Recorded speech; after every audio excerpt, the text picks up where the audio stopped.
से कि एक बात अपने अंदर याद रखना, जितना जितना कष्ट किसी पक्षी, पशु या जीव को दोगे, उतना कष्ट तुम्हें मरने से पहले इस संसार में भोगना पड़ेगा।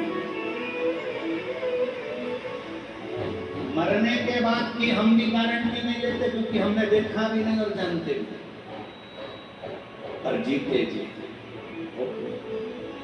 मत बुरे कर्म कर बंदे वरना पछताएगा, भगवान की आंखों से तू बच नहीं पाएगा, तू बच नहीं पाएगा।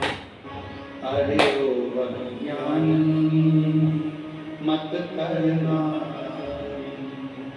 अरे ओ अज्ञानी मत करना, तेरे कर्म का फल भी तो ही पाएगा, जैसा किया तूने तेरे आगे आएगा। मत बुरे कर्म कर बंदे वरना पछताएगा, भगवान की आंखों से तू बच नहीं पाएगा, तू बच नहीं पाएगा। अरे ओ अज्ञानी मत करना, तुम्हारे कर्म का भोग तुम्हें भोग, कोई नहीं भोगेगा, जैसा करोगे वैसा भोगो। इसलिए कुछ अच्छा करते चलो, जिंदगी में श्रेष्ठ करने का प्रयास करो, कुछ अच्छा करने का प्रयास।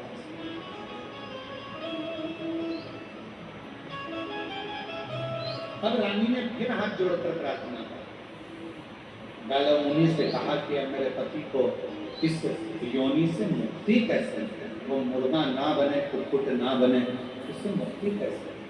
तो कहा उसका एक काल है,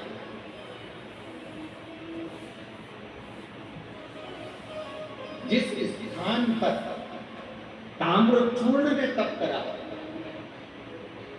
जिस स्थान पर ताम्रचूर्ण ने अपनी चोंच से मिट्टी भरकर एक लिंग का निर्माण करा हो, और उस लिंग का निर्माण कर कर उसकी आराधना वो कुक्कुटों का राजा करता हो, उस स्थान पर अगर तुम्हारा पति पहुंचकर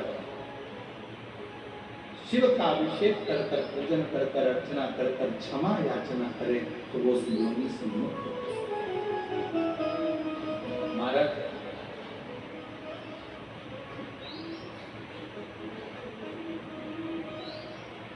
जिस कुक्कुटेश्वर महादेव जिसको कहते हैं, कुकुरेश्वर महादेव कहते हैं, उसका एक नाम और है स्कंद पुराण में, पक्षी योनि विमोचन महेश्वर। पक्षी योनि विमोचन महेश्वर या पक्षी योनि विमोचन लिंग, इसके भी नाम से स्कंद पुराण में वर्णन है। हम काशी में रहने वालों से कहेंगे कि एक बार कुकुरेश्वर महादेव का दर्शन, कुकुरेश्वर महादेव का दर्शन अवश्य करें। और यहाँ अवंतिकापुरी में जाने वाले जितने भी शिव भक्त हैं जो उज्जैनी अवंतिका का दर्शन करते हैं, उनसे कहेंगे 84 महादेव में एक महादेव 21वें नंबर के महादेव कुकुरेश्वर महादेव का दर्शन जरूर करो, जिससे आने वाले जीवन में अगर हमारे कोई कुल में, परिवार में कोई पशु पक्षी की योनि में भी अगर कोई बड़ा होता है, हम जब कुकुरेश्वर महादेव का दर्शन करते हैं, जल चढ़ाते हैं, तो उस योनि से हमारे जीव भी मुक्त होते चलते हैं।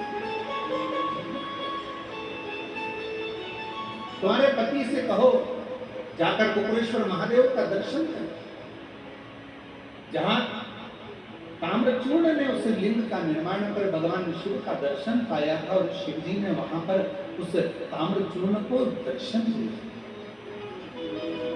महाराज कौशिक राजा ने पत्नी के साथ में जाकर पूजन आराधना करी, अर्चना करी, और शिव की ऐसी कृपा हुई कि उस योनि से वो मुक्त हो।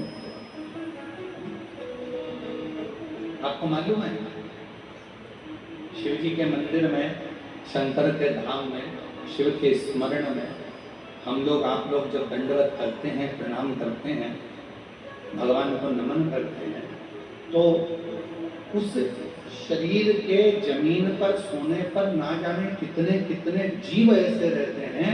वो जीव हमारी चित्त वृत्ति से, शिव नाम से, शिव उपासना से हमारा और आपका कल्याण है।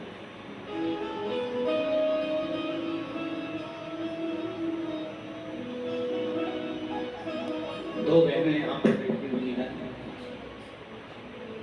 दो बहनें यहाँ बैठी हुई हैं। एक कोटा से कोई बहन आई हुई है, राजस्थान से, जो दंडवत करती करती रेलवे स्टेशन सीहोर से यहाँ तक 18 किलोमीटर दूरी सोते सोते दंडवत करते करते तय करी है। वो भी कहीं बैठी हों तो अवश्य। दूसरी पूजा वर्मा जी छिंदवाड़ा से आई हैं, जो कि बहुत परेशान थी, कर्जे में थी, और बाबा के धाम पर बोल कर गई थी कि मेरा कर्जा चूक जाएगा तो तेरे धाम दंडवत करती करती आऊँगी। और शरीर में भी कुछ तकलीफ थी, गांठें थी, वो गल नहीं रही थी, डॉक्टर ने गलत बता दिया था। तो बाबा की कृपा से वो गांठें भी दूसरी जांच में पूरी गली हुई आई और रोग से मुक्त हुई। इसलिए सीहोर रेलवे स्टेशन से 18 किलोमीटर तक दंडवत करती हुई पूजा वर्मा भी यहाँ तक पहुँची हैं। तीसरा महेंद्री ग्राम पलवल जिला फरीदाबाद वाली हैं, जो कि दंडवत करती करती यहाँ पर पहुँची हैं। वो भी यहाँ पर पधारे। सभी को हमें आमंत्रित करते हैं जो लोग भी